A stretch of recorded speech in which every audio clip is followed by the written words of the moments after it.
welcome to today's episode of Creative Living. My name is Rene Haines and I'm a country sampler photo stylist. Today we're going to be talking about a quick and easy way to make a bee skep replica and a fun flower arrangement to go around it that you can use to decorate in your home.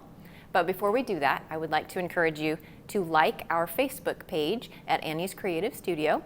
And by doing that, you can see what's upcoming in the episodes and the creative things that other people are doing. And you can also post pictures of your creative projects to share with us.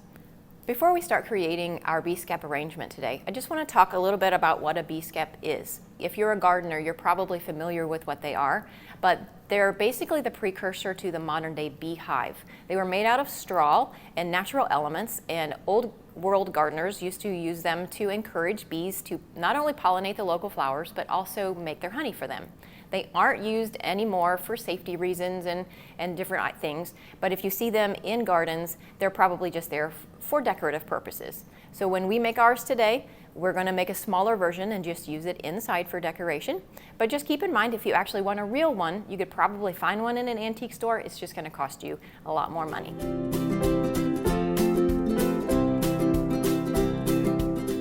To make our bee skep today, you just need a few crafting items that you probably already have at home.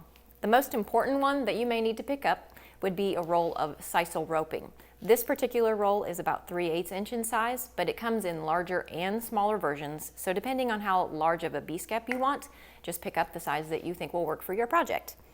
I am using a 2-liter pop bottle today to use as my form, which we'll talk about here in a second.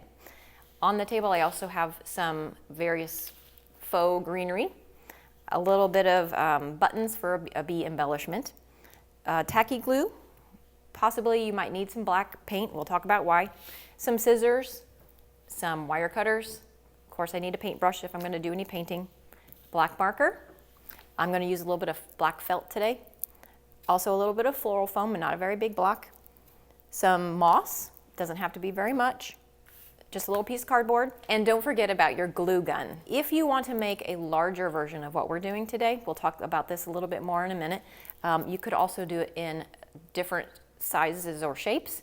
Most of the time you want to stick with a shape that is a dome shape, which is why I picked this 2-liter bottle, but this old wire basket is also a dome shape, so if you want to make a bigger bee skep, you could wrap your sisal roping around this, or if you even have maybe an empty pot that you want to wrap it around and get a shorter but a little bit still dome-shaped version, you can use something as simple as a pot. Or anything else that you might have available to you that you see that has a dome shape that you want to use as a form, go ahead and use it.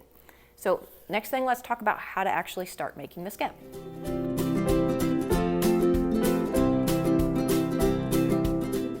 To get started on your bee skep today, the first thing you want to do is take your 2-liter bottle and cut off the very bottom of it, and they have a line that's kind of already built in that is a perfect line to follow around the bottom so that you make sure you get the bottom level, because you want your bee skep to sit nicely and evenly and not be sideways.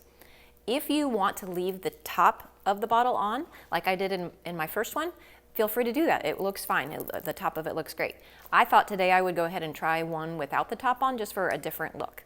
Also notice that I'm cutting them at different heights. I made my first one a little bit shorter, and I'm going to go ahead and use the entire bottle on the second one so that it has a little bit of a different variation in height. So if I want to put them together in an arrangement, I can do that.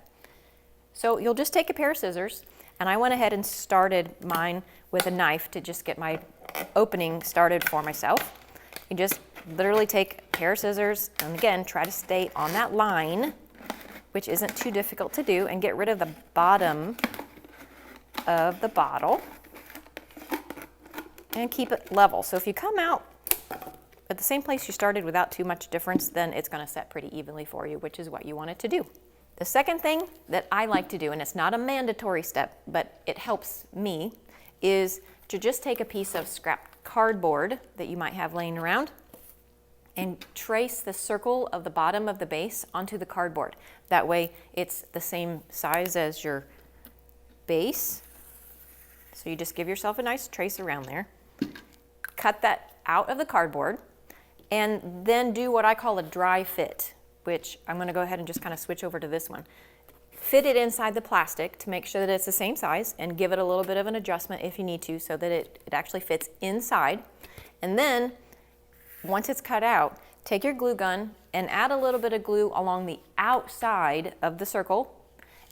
Wait a second so it's not so very, very hot, and then go ahead and set your dome down over the circle so that it will stick. Now the reason why I say not to stick it over there immediately is that you can probably guess that we're dealing with plastic, and if you have your hot glue that you just get out of the glue gun and you put it directly on the plastic, it's gonna melt your plastic, and you don't wanna do that. So trust me, I did that on my first one and it didn't go well.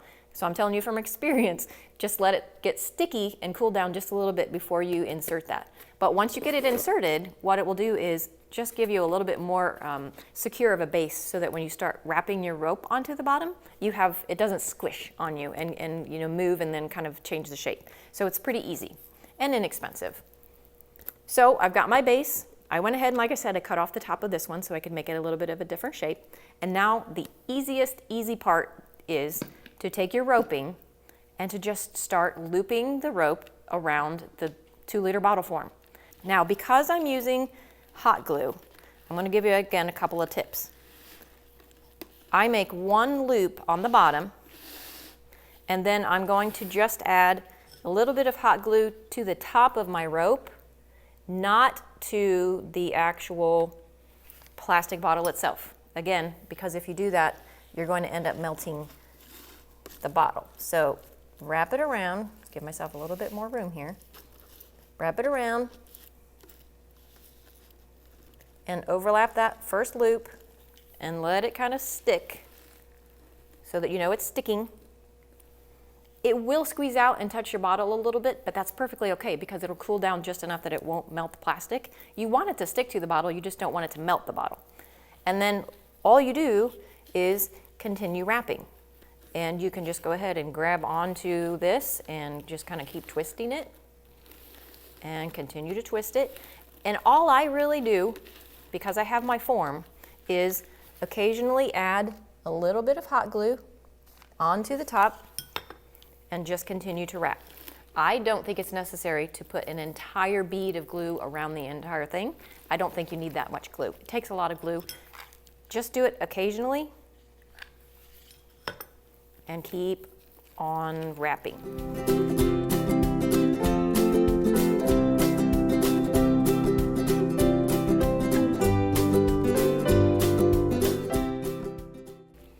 Once you're finished going all the way to the top of your bottle form with your roping, just go ahead and finish it out by tightly kind of coiling it in there and gluing it down so it will stay for you. And that's pretty much the form of the bee skep. You've got it already done. There are a couple of things now that we just need to do to make it look a little bit more authentic. One of them would be to create a kind of a fake opening because we didn't leave a space. It would be much harder to cut out an opening in this bottle and leave a space for it. So we didn't want to do that. But we want to make it look like the bees have some place to get into their little hive. So all we're going to do is take a small section of our roping, and it doesn't have to be very big. I'm not going to measure this. I'm just kind of showing you for example. And I will create a circle with it, and I will glue on a little circle to the front. Or if you want to make it kind of a little dome archway in the bottom so it looks more like a door, you can do whatever you want. And once you have that glued in place, you have a couple of options to make the black interior so that it looks like you're actually seeing inside. On this particular one, I use the felt material. So you just cut a little piece of felt and you can glue it right to the inside of that so that it looks like it's a little opening. If you don't have any black material of any kind, then maybe you have some black craft paint and you could just take the craft paint, paint directly onto the rope. Might take a coat or two to get it on there to make it look as dark as you want it, but it will work. And if you don't have any paint, then just find a black Sharpie marker and use a marker to color over the outside of the roping and again, get it to just look like you have a little opening so that the bees can get in and out. So it's very simple. I also found when I was out shopping, I kept my eyes open for bees. I wanted to add a little bit of embellishment. And I found some little bee buttons. And they're not very big, but they're just enough to kind of give it a little bit of extra character. Hot glued them onto the outside. They're all going the same direction, which kind of bothered me a little bit, but I didn't want to turn them upside down. So they're all flying the same direction, but they're on there and they look cute. And you could also keep your eyes open for some little picks where the bees are on wire so that you can make them look like they're flying around it. That would look adorable. So any kind of embellishments would be perfect. Now, the next step that we're going to do is very simple as well. So the bee skep is done, but now I want to place some flowers around the bottom of the bee skep. So I just took a piece of floral foam. So I'm going to take some moss around the front, and I'm going to go ahead and put my bee skep on top of this just to show you from your perspective what it's going to look like. I want to have it covered so you don't see the foam, but the bee skep is not attached. You can attach it if you want to. Mine is not attached. Obviously, I can just pick it right up. So I'm going to leave it sit here, and I just have some random leftover, really, greenery from other projects, and it's kind of like that at my house. I buy greenery and then I use it in things and I cut it up and I don't have anything to do with it. So this is kind of one of those perfect little examples of how you can just take and use up that greenery and use up those little pieces of flowers that end up in boxes that you don't know what to do with, and stick it around the bottom and kind of just fill in whatever shape. If you want it to be a little bigger, mine's not going to end up being very large. And once you get it all filled in, I made this one a little bit longer. My bee skep on this one is a little bit wider.